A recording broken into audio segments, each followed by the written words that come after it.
hot topic for content creators. This is where I pitch a hot topic to you guys, and you guys turn around if you feel so inclined, and you create your own content on said topic. So I want to get into it this week. This is representation in fiction. I have an article to read. So this article actually has to do with an indie film. It has to do with this movie right here, entitled Suitable Flesh. So just a little note, I'm not going to read the whole article, but just as it kind of pertains to this hot topic. So this comes from Collider, website Collider. Says, epic new Suitable Flesh poster echoes the glory of 80s horror movies. I do definitely kind of get that vibe from it. So here's the deal with this movie. So this film adapts a spine-chilling story by H.P. Lovecraft. All right, so this is a movie adaptation of an H.P. Lovecraft story. It's been done plenty of times. A lot of H.P. Lovecraft's work gets adapted to film. So that's not what what I want to bring attention to, but what the article kind of mentions here. So Collider can exclusively unveil the official poster for Suitable Flesh, an upcoming horror film inspired by H.P. Lovecraft's The Thing on the Doorstep short story. From the color palette to letter font, the poster pays homage to classic 80s horror films, promising one heck of a good time for Lovecraft fans. So here's the rub. Lovecraft's original story follows a young student fascinated with the dark secrets of the world who ends up marrying a mysterious woman who shares his interest in the bizarre. It's a good story, by the way. I recommend it. You guys check it out. All right. But unfortunately, what could be a love story become a nightmare once the man realizes his wife is trying to take over his body. What's worse, his wife might have been possessed by her father's spirit. That's a weird little twist there, huh? His wife might have been possessed by her father's spirit, and he was probably building a relationship with the old wizard the whole time. So, in other words, the main character of the story. So it was a bit of a weird kind of twist. It definitely plays upon themes of like masculine, feminine, that type of stuff. You can kind of see where the article is going here.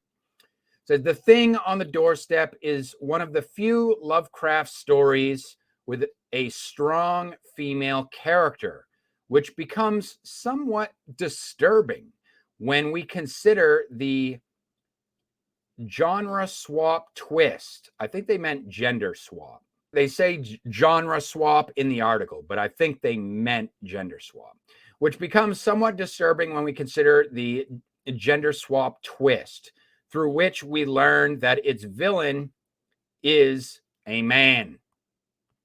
Fortunately, Suitable Flesh intends to address the issue by marking an adaptation that's attuned to modern sensibilities. Uh-oh. Modern sensibilities. Here we go. It's like, why? I guess that's every time when something like this comes up, isn't that always the first thing that we have to ask ourselves? Why are you even taking on this project then? You know what I mean?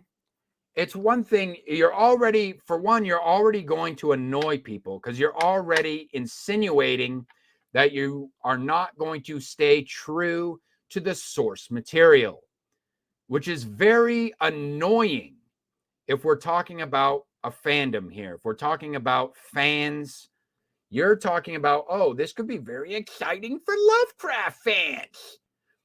Well, if it's exciting for Lovecraft fans, it's exciting for them for a reason, because of the way his work is written in the first place.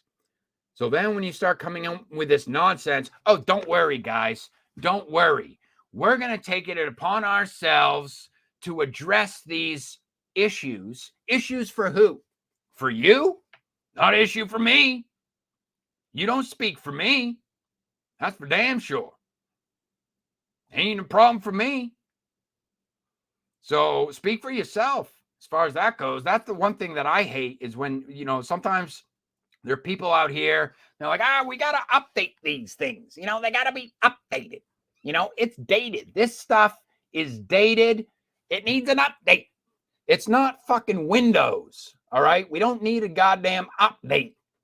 If you are creating an adaptation, yes, you can have your own vision of that adaptation.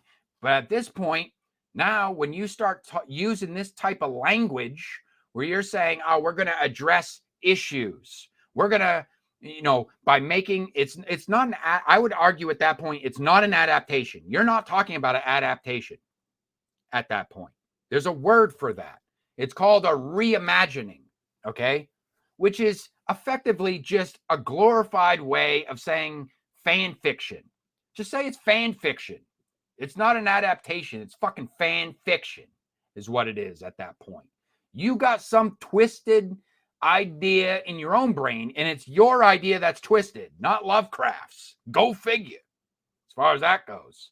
Because you know damn well what I'm talking about. It's your idea that's twisted, not Lovecraft's. Lovecraft's is the source material. Lovecraft is the source material. He's the OG, the creator.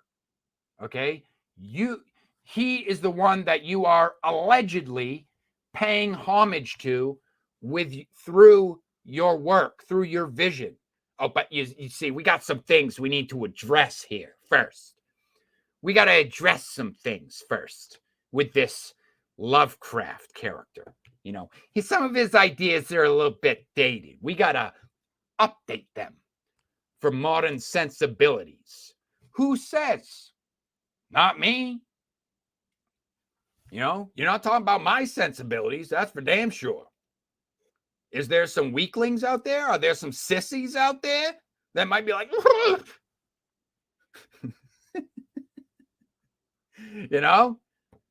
Lovecraft, problematic. Some sissies, limp-wristed? Yeah, there probably is. And those are the people that are like, well, let's take this. Why don't you just create your own shit then? Leave Lovecraft alone. Let the man rest in peace. Why you got to fuck with him at that point? That's what I'm saying.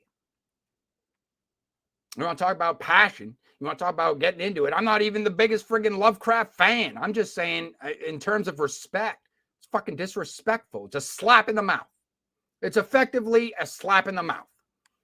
When you talk like this, it's like they don't get it. And when I say they, you know damn well I'm talking about. You know damn well who I'm talking about. The type of people out there that want to cash in off of, these people who maybe their work is in the public domain. They want to cash in off the hard work and the namesake itself, because the namesake has value, and they can recognize that portion of it, can recognize that the fact that the namesake has value. You understand that. You don't have any problem with that. But then you turn around and you come out here with your moral high ground, and you want to start doing this whole social activism thing where you're like, well, we got to make some adjustments. There was a time the The more middle of the road type folks might be like, well, listen, there was a time and a place for some of the Lovecraft type of views. I sympathize to a certain degree that, he's a man of a certain era. All right. But even still, if you're not going to stay true to the source material, then, hey, maybe that's a sign that that project ain't for you. If you don't have the balls to stay true to the source material because you're afraid of maybe backlash, you're afraid that people might think that you're problematic or that you're endorsing some of Lovecraft's whatever whether it be his ideologies or whatever you think his beliefs were, you are afraid of being lumped in with whatever people like to label Lovecraft, whether it be an ist or an ism type of word, then maybe that's a sign that that's not a project for you. You're biting off more than you can chew. All right, leave it alone. Let the man rest in peace.